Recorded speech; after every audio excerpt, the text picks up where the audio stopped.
कार्ला पूर्व येथे अखंड हरिनाम सप्ताह संपन्न। हरिभक्तपरायण महंत योगी सागरनाथ महाराज यांच्या काल्याच्या कीर्तनाने सप्ताहाची सांगता। औसा तालुक्यातील कार्ला येथे गेल्या 12 वर्षांपासून अखंड हरिनाम सप्ताह व ग्रंथराज ज्ञानेश्वरी पारायण सोहळा साजरा केला जातो। कार्ला येथील अखंड हरिनाम सप्ताहात काकडा, हरिपाठ, हरिसागर, ज्ञानेश्वरी पारायण सह दिग्गज कीर्तनकारांच्या सुश्राव्य वाणीतून कीर्तनाचे आयोजन करण्यात आले व कार्लासह परिसरातील शेकडो भाविकांनी सप्ताहाचा आनंद घेतला। आज कार्ला गावात ग्रंथदिंडी काढण्यात आली।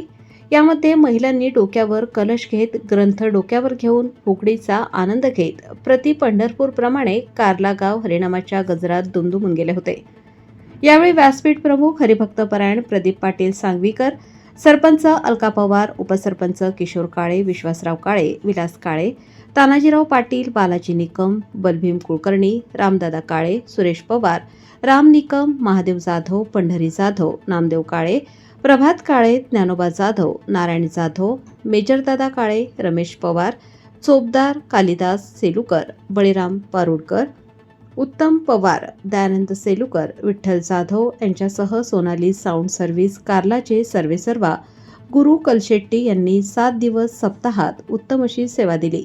यावेळी कार्ला गावासह परिसरातील भाविकांनी सप्ताहात उपस्थिती पाहायला मिळाली।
सप्ताह बाजूला आपल्या गावात आलो निघाला आता निघतो।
रामकृष्ण हरी।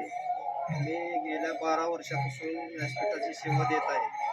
आमच्या सांगवी येथे 2 गाव आहेत, दोन्ही गावामध्ये सेवा देतोय. आणि विशेष एक सांगायची गोष्ट आहे, मला असेच आमच्या येथील तरुण मित्रांनी सप्ताह सुरुवात केला गुरुजी, आणि त्यावेळेस मी ज्ञानेश्वरीचं एक पानही उघडून बघितलं नव्हतं.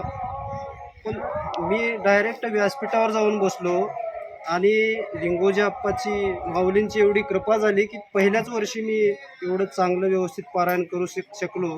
आणि तेव्हापासून एवढा मला आनंद वाटतो की ज्ञानेश्वरी पारायण म्हणलं की मला सतत संपर्कात राहू वाटतं. गावच्या शेजारी आमचं एक लिंगोजी अप्पा देवस्थान आहे आणि त्याच्या अंतर्गत हे आमचं सर्व पंचक्रोशी येते. जवळपास अगोदरच्या काळात 55 खेडी आमच्या देवस्थानच्या अंतर्गत येतात.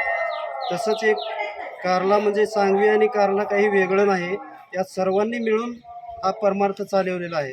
तर सध्या कारला येथे 7 दिवसाचा अखंड हरिनाम सप्ताह संपन्न होत आहे.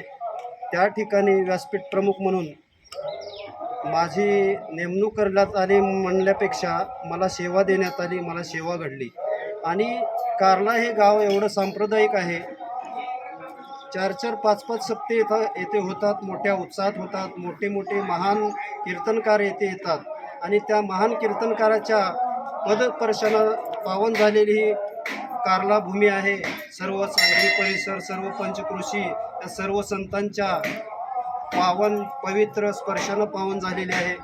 येथे एवढंच नाही, जो विना वास्कर महाराजांना तुकाराम महाराजाच्या वंशजाकडून मिळाला, ते वास्कर महाराज विशेष करून या भागामध्ये कारल्यामध्ये विशेष येतात, सांगवीमध्ये विशेष येतात. त्याच्यापेक्षा मोठं सद्भाग्य आपलं नाही. तसेच ते श्री संत मारुती महाराज कानेगावकर हेही या परिसरामध्ये सर्व सतत राहिलेले आहेत आणि माझं सद्भाग्य समजतो. कारण आमच्या घराण्याला लिंगोजी अप्पाला ते गुरु मानत होते आणि माझं सद्भाग्य एवढं समजतो की लहानपणी ते पूजा करायचे आणि मी लहान खेळायचं, त्यांनी आम्हाला गंध लावायचा. एवढं माझं सद्भाग्य चांगलं की त्यांच्या सहवासात राहिल्यामुळं हा योग मला येतोय. आज कारला येथे काल्याचे कीर्तन होणार आहे आणि काल्याच्या सागरनाथ महाराज, हरिभक्तपरायण सागरनाथ महाराज यांचं काल्याचं कीर्तन होणार आहे. आणि महाप्रसाद आणि पंढरीराजी जाधव यांच्या हस्ते काला होणार आहे, नंतर महाप्रसाद होणार आहे. या 7 दिवसाचा थोडक्यात अनुभव मी सांगतो. मला जी अपेक्षा नव्हती त्यापेक्षा जास्त लेकरं पारायणासाठी बसले आणि खरोखरच त्याच गोष्टीची गरज आहे. जी युवा पिढी परमार्थामध्ये, अध्यात्मामध्ये यायला पाहिजे, ती युवा पिढी इथे येऊन उत्स्फूर्तपणे पारायण केलं आणि मला पहिल्या दिवसापेक्षा आज त्यांच्या चेहऱ्यावरती आनंद दिसला, परिवर्तन दिसलं. मीही थोडं मार्गदर्शन केलं. कारण ज्ञानेश्वरी पारायण सप्ते का करायचे आहेत, तर आपल्या जीवनामध्ये परिवर्तन व्हावं आणि आपल्यामुळं दुसऱ्याच्याही जीवनामध्ये परिवर्तन व्हावं. हे जर कुठं तर आपण निश्चित करून या कार्यक्रमामध्ये आपण सहभागी झालो तर हा परमार्थ पुढे चालू राहतो आणि पुढच्या युवा पिढीमध्ये परिवर्तन होत राहतं आणि ही युवा पिढीच अध्यात्म टिकवणार आहे. आपलं धर्माचं रक्षण करणार आहे. धर्माचं रक्षण करण्यासाठी मोठमोठे राजे महाराजांनी यांनी आपल्या देहाची आहुती दिलेली आहे. त्यांच्या आहुतीचं, बलिदानाचं काहीतरी आपण पुढे वारसा चालू ठेवावा. त्याचं श्रम वाया जाऊ देऊ नये म्हणून आपण परमार्थात, अध्यात्मात केवळ हा आपला धर्मग्रंथ आहे, ज्ञानेश्वरी आहे, भगवद्गीता आहे, फक्त त्याचं पूजन न करता त्याच्यामध्ये ज्ञानेश्वरीमध्ये ज्ञान विज्ञान आहे. आणि थोडक्यात एक सांगतो, कृष्णाने अर्जुनाला जी भगवद्गीता सांगितली, कृष्णाला किंवा अर्जुनाला सर्व ज्ञात होतं, पण सर्व सामान्य भक्ताच्या, साधकाच्या जीवनात ज्या अडचणी येणाऱ्या त्या अडचणीच प्रश्नरूपाने अर्जुनाने श्रीकृष्णाला विचारल्या आहेत आणि त्याचं समस्या निराकरण, प्रश्नाचं उत्तर श्रीकृष्णानं दिलेलं आहे. तेच ज्ञानेश्वरीमध्ये आहे. ते थोडं डोळस पद्धतीनं वाचन करून युवकांनी त्याचा अनुभव प्रत्यक्ष आपल्या जीवनामध्ये घ्यायचा आहे आणि आपलं जीवन सफल करायचं, दुसऱ्याचंही जीवन सफल करायचं. दुसऱ्याच्या चेहऱ्यावरचा आनंद दिसला की आपला आनंद द्विगुणित होतो आणि ते कितीही पैशामध्ये मोजता येत नाही. कारला गावांनी खरोखरच हे अध्यात्माची परंपरा अखंडित चालू ठेवावी, याच्याही पुढे असेच उत्सव उत्साहाने होत राहावे ही ईश्वरचरणी प्रार्थना.